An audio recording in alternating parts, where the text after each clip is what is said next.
Wafa is a Syrian-American psychiatrist who was born to devout Muslim parents. She had a life-changing event when she was in medical school at the University of Aleppo in Syria. Her medical school professor was murdered right in the middle of the classroom by members of the Muslim Brotherhood to cries of Allahu Akbar. Well, you can imagine how traumatic that was, and that event led Wafa to repudiate her religious beliefs. In 1989, Wafa emigrated to the United States with her husband and her children. A few years later, she wrote an essay about what was wrong with the Muslim world and the Muslim religion, and it caught the attention of Al Jazeera. And they invited her to come and debate a Muslim imam. This was shown on Al Jazeera TV. And this was picked up by MEMRI, the Middle East Media Research Institute, and translated, and now it's been seen by millions of people over the internet. You can see it on YouTube. Wafa continues to speak out about the threat of Islam on Capitol Hill to the Department of Homeland Security, Fox News, CNN, Voice of America, all around the world, and venues too numerous to mention. In 2006, she was named as one of the 100 most influential people in the world by Time magazine. And she's working right now on her book, An Escaped Prisoner, Why God is a Monster. Dr. Wafa Sultan. Ladies and gentlemen, I always feel a need to make fun of myself, to laugh at myself, in order to cover up, to repress the sadness that deeply implanted in my heart, especially when it comes to speak about women in Islam. Now I am free, but I cannot forget my niece. She was forced to marry her cousin when she was 10. He was over 40. Her marriage was valid and legalized under the Islamic Sharia because Muhammad, the Prophet of Islam, married his second wife when she was 6. He was over 50. I always remember my niece coming back to her father's house, begging her not to send her back to her husband. He would say, in Islam, it is shame for a woman to leave her husband's house. God will reward you for obeying him.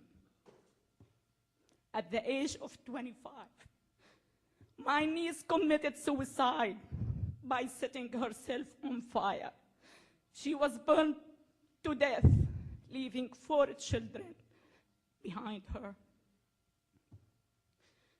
In 2002, the Saudi religious police stopped schoolgirls from leaving a blazing building because they weren't wearing the correct Islamic dress. There were about 800 female students in the school building when this tragedy took place, and at least 15 girls were killed, according to Saudi newspaper, which I don't believe. I believe the number was much higher. Because of that, and because of many, many human tragedies that I had witnessed in the first 3 decades of my life, I have decided to fight Islam. Please pay attention to my statement. To fight Islam, not the political Islam, not the militant Islam, not the radical Islam, not the Wahhabi Islam, but Islam itself. I truly believe that the West has invented these terms for the sake of being politically correct.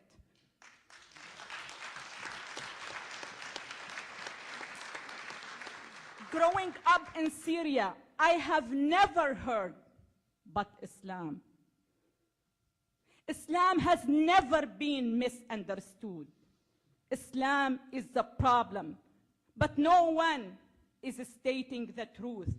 No one is taking a hard look at the root of the terrorism, which is the brainwashing machine called Islam. Islam is not up to me, is not up to any Muslim man or woman. Islam is exactly what the Prophet Muhammad did and said. In order to understand Islam, you have to read the biography of Muhammad. It is very traumatizing. It is very shocking. He married his second wife when she was 6 years old. He was over 50. I just came back from France. I debated with a Muslim Pakistani woman. She was the Minister of Women in Pakistan. When I told this fact to my audience, she turned to me and she said, "It is a big lie." She was 9, not 6. It sounds like when a policeman stops you because you're driving over 100 miles per hour and you turn to him and say, "It is a big lie. I was driving 90 miles per hour, not 100 miles. She was 9, not 6. He married his second wife. She was his daughter-in-law. His son was adopted, and at that time it wasn't accepted by the pre-Islamic Arabic culture. So he turned to his followers and he said, "I was told by God that adoption is forbidden. And adoption, believe it or not, has been forbidden in the Islamic culture, just to justify his marriage of his daughter-in-law." His third wife was Safiya. She was a Jewish woman. It was well documented, well written in our school book, that he attacked her tribe. He killed her father, her brother, and her husband at the same day he slept with her. That's what I call Islam. You need to know, you need to understand that Islam is the problem. I am sick and tired of people here in the West asking me to soften my message. I am sick and tired of people asking me, "Are you trying to change 1.3 billion people?" Yes, I am trying. Yes, I am.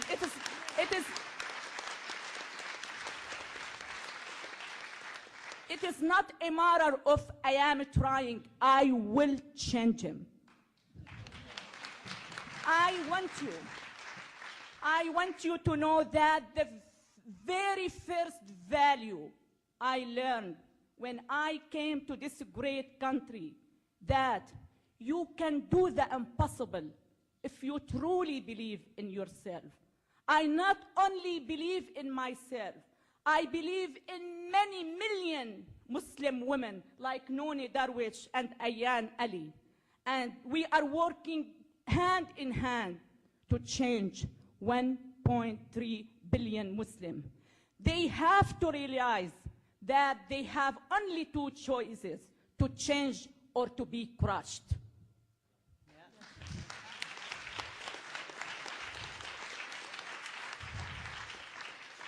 Please, please don't let your civilized way of thinking interfere with your defending your great country. Please, please defend your values. Please defend your freedoms. Defend the heaven you are living in. Don't take anything for granted. I don't. I enjoy every single moment of my American life. Just walking down the street by myself without being accused of being a whore is a bliss for me. Just chatting with my next door male neighbor without being accused of committing adultery is a bliss for me. Having a cup of coffee at Starbucks by myself is a bliss. Please, please don't take anything for granted. Please defend this beautiful country. My dream is to see my country, Syria, as free as America, not the other way around.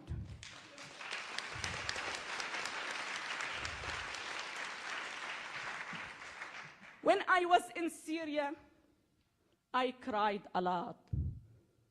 Now that I am free, I still cry, and much harder, for those women whom I left behind. My dream of one day, having all of them free, should be the dream of all humanity. Thank you so much. God bless you. God bless